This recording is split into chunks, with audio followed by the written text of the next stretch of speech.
What's up, guys? Welcome back to another episode of Her Playbook podcast with Devin and Jaden. This is officially our final episode of season 1. It is, and it has been a long time coming. We just got back from Chicago yesterday. Do you want to do like a little overview of what that is? Actually, we got back 2 days ago, but yeah, we were waiting for a while to get into. We took off on a plane on Wednesday, and I think we got the like official on Monday. Yeah.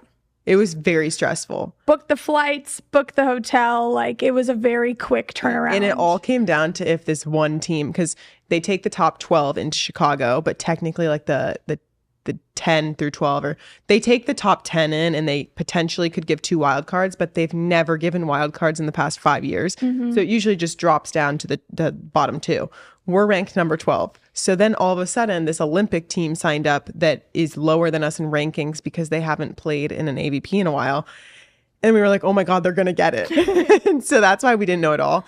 I kid you not, I was messaging like anyone I could who might know an answer. So then I made all these random connections here. And I was like, wait, I got to tell my agent to go ask this person if we're in. And then we got we kept getting the like, you're probably in. It sounds like you're in. I asked someone that says you're in, but then we got the official on Monday. It was super stressful. Yeah. It was, and it's also, it's the last big tournament. It's the last big Heritage Series tournament to get you into the league. So there was a lot on the line for this one. And I think we had just worked so hard all summer for this. And yeah, it felt amazing when we got the yes, and we're like, okay, phew, like we're in.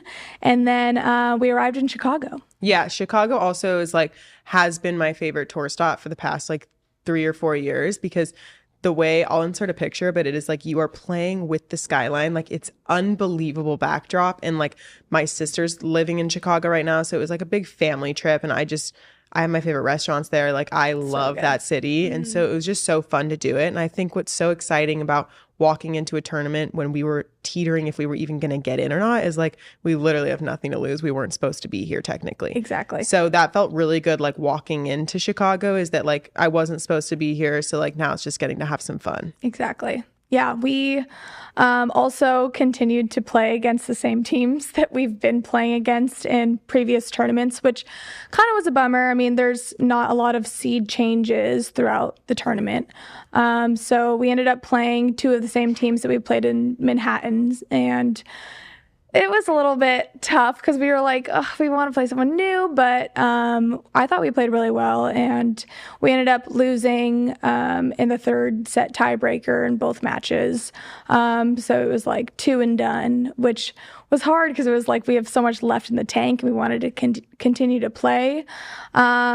But I mean, it was hard not to just like be grateful to be there and to look around at the competition and be like, we're here with the best of the best. Like, that counts for something. So totally. I think that what we always talk about is like, I mean, I've been saying this a lot, but like, it would hurt like way, way more if it was like your ceiling had a cap. And so it's like, if you're taking these teams and you're losing in 2 straight, but it's like, it honestly, sometimes it does make it hurt more, the fact that you can beat these teams. But I think that when I look back on like our rookie season, it's like the fact that we're running so close with these teams who are ranked so much higher than us.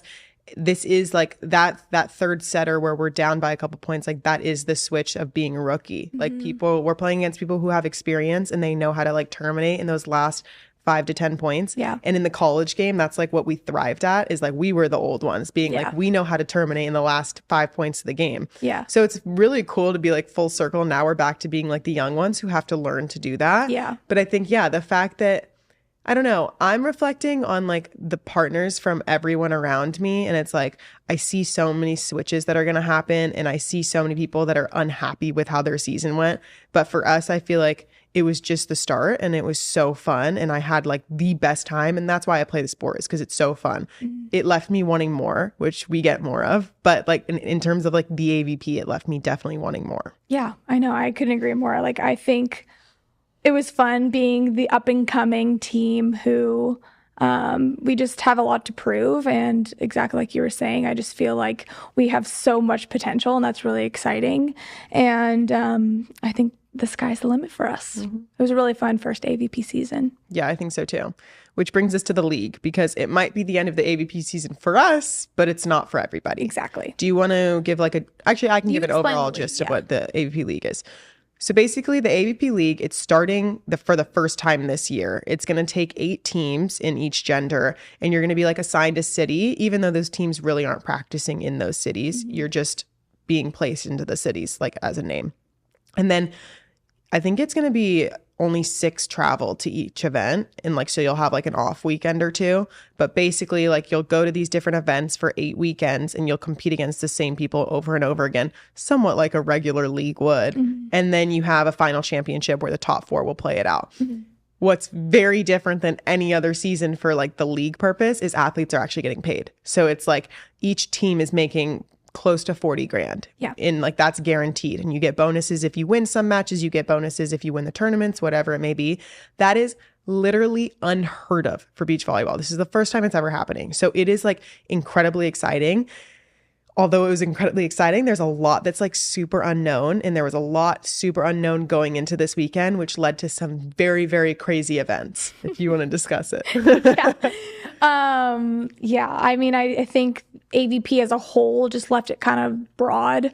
I think they did that for a reason. I think they did too. I mean, I don't think that they even knew what was going to come of it. So all of us players were like, okay, are they going to take 8 and then is it going to turn into 10 or is it going to be 6 and turn into 8? And I think it was just a lot on the line. Oh, that's a huge point as well. Yeah. They always left the room open to say we the AVP at any point can grant 2 wild cards. Yeah.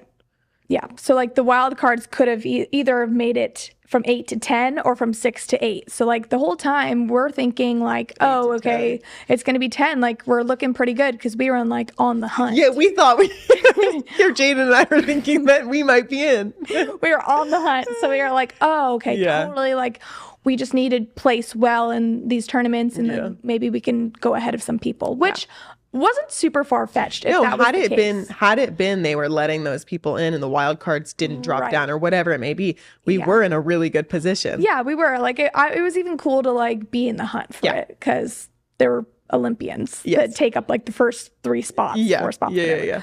Anyway, so basically, what was I saying? You're saying that it was the wild cards, they were going from 8 to 10 or 6 to 8. We didn't know going into the weekend. Right. Okay. So in Chicago, 2 teams that were placed in 7th? Yeah, 7th and 8th. Ended up finishing in 9th in the tournament. Both of them lost in that round. And so the AVP was oh God, what do we do? Kind of scrambling. They ended up making a decision to have them face off and play in Chicago after they both had lost in the tournament. And we've already been talking about this a lot, but once you lose in a tournament, something switches off in your brain and you're okay, kind of relieved and not relieved, but you go through the emotions. It's done. Yeah. You go through your 7 stages of grief. Exactly. Yeah. You go from player mode to okay, now I'm just here, You also, sometimes you drink. Jaden and I lost and we were at the bar. So thank God we didn't get called up for a match. Basically, a couple hours later, the AVP gets both of these teams together and explains that they need to do a face-off head-to-head game 2 out of 3 to 15, and it was going to be at 5 p.m. on Stadium Court. And just the drama and the heaviness around that match, not even a match, less than a match, for $40,000. That's the biggest piece is that yes, there's even more money that goes into that 40,000 because it's your sponsors will pay you more to go to these tournaments. Yeah. You're going to get paid more through the exposure of it and gain more of a following or more people around you, whatever it may be. You could get more sponsorships because of it because you're guaranteed another 8 weeks of season. So the fact that it came down to this match, also a big piece is why these 2 teams had to play it out because they were both in the top 8 and they're taking 8 teams to the league. So they also both figured that they were in it. They had no idea that they were there was even a consideration that they weren't until they got told that Alex and April Ross are coming back to play in the league, which I think everybody was under the impression they were completely done just because they didn't play in AVP Chicago. Yeah. And they had announced it actually a couple times. I had seen in articles April talking about how she's not doing Chicago and Manhattan was most likely going to be her last, but she wants to make like kind of a retirement post kind of thing. So everyone figured they were just out. Yeah. Yeah. So I think that's what made it even more brutal is like you think you're good in the league. Yeah. There's always that like feeling. I mean, it was the same with us walking into Chicago. Is like we should be good to go into Chicago, but you never know if a wild card's going to throw you. And that's what happened to them is a wild card threw them. And it's like they not only do they lose, they lost to a team they should have beat, arguably. They've beaten them rankings wise, they should have beaten them. And they've beaten them before. So it's like they already had to finish they both teams were not happy with. Yeah. And then now you have to like decompress with that because you're also not doing well in your tournament. Yeah. And then you have to go turn around and play a match for upwards of $40,000. Yeah. It was hard. And we were on the sidelines watching it with our friends and family. And it was sad just because I feel like both teams really deserved it. And they've both worked really, really hard. And I don't know. It was hard to see these two teams have to like go at each other when another team just didn't like straight up deserve it. Like I think that yes, it makes sense why this team got the wild card, and it makes sense for the league. It 100%. Had it been transparent, I think that would have been a completely different story. Yeah. But I think for me, what was a really hard watch was knowing that they both thought they had it, and then they have to play against each other now. Yeah, and then it's like it ends, and I just thought it was so special. They all four did a group hug, and it was like super emotional, and it sucked watching too because it's like I want to feel happy for this team that won, but the team that lost, like that's heavy. Like they just lost like a huge opportunity that they thought like was in the bag, and it's gone within I don't know 30 minutes. Like it was a crazy event. No, I mean, it was insane. I'm glad we got to witness it and that we were there for it because it was just like we had a huge dinner reservation at 7 p.m. So we were back and forth as much as they were trying to figure out what they were doing. We were trying to get like backhand information to be like, oh, we have a dinner reservation. Like, do we have to push it back, cancel it, whatever. But yeah, Chicago was nuts. There was also, I'm sure, like the shove heard around the world, which that was just crazy. If I can insert clip, I will. If not, I won't. But it was just a big tournament, and I'm glad we did it, but I'm also glad it's over because I think that what we had been talking about is the blessing about the league making it or not is there's a positive either way. Yep. If we make it, amazing. We have another 8 weeks of playing and we get to like grind out, make some money. Money in a little bit of money in our pocket.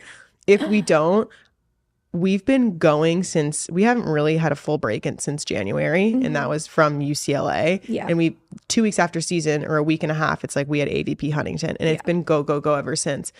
Having a second to decompress and like actually take a couple weeks to work on things outside of this that I'm excited to do and prepare for the next season and like I don't know, like find out things that I want to do besides this. You know what I mean? That's also been really important for me, and I've been waiting for that time to come, and I'm glad it's finally here. It's like another chapter. It's like we just grinded in the volleyball season and it was so much fun, but now it's like we're kind of like moving on to like, okay, what's this little time bubble? Like I need to figure out what I'm doing for jobs. 100%. And I think it's a really exciting time. I think so too. And what we had been talking about is like we've constantly been saying like we want to grow women's sports and like we want to be a part of this huge change that's going to get more visibility and more money into women's pockets essentially. Yeah.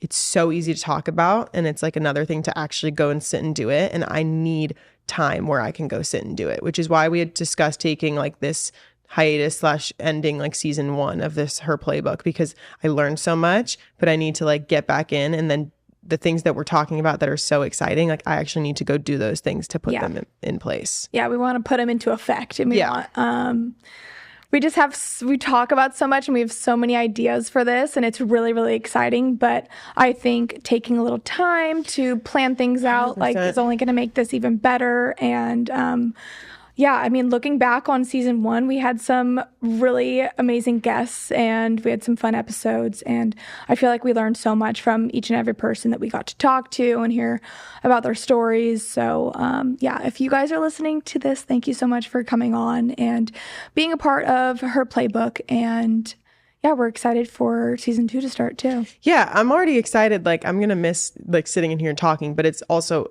a quick short break. It's not like we're going away for a year, but I think that it'll just come back with so much more added to it, that's what I've been waiting to get into. And we are definitely in the process of making those things happen. So I'm very excited. Yes, we are. Yeah. Is there anything else we wanted to talk about? I mean, I don't know when this episode will be out, but what day is it today? we're going Wednesday. to Hermosa. Oh yeah. Oh, why don't you say the quick thing about volley vacations maybe? Oh yeah. Or do you want to we could also just announce that on our own. That might be cute to just announce it on our own, like on Her Playbook. All right. Then that's it. Send us. Okay, that's it for this episode and the end of season 1. Yay. Thank you so much for tuning in to our first season. It really means the world. You guys are officially our first listeners, like early on, and you can say that forever. So thank you so much. We really, really appreciate it, and we will see you soon. Bye, guys.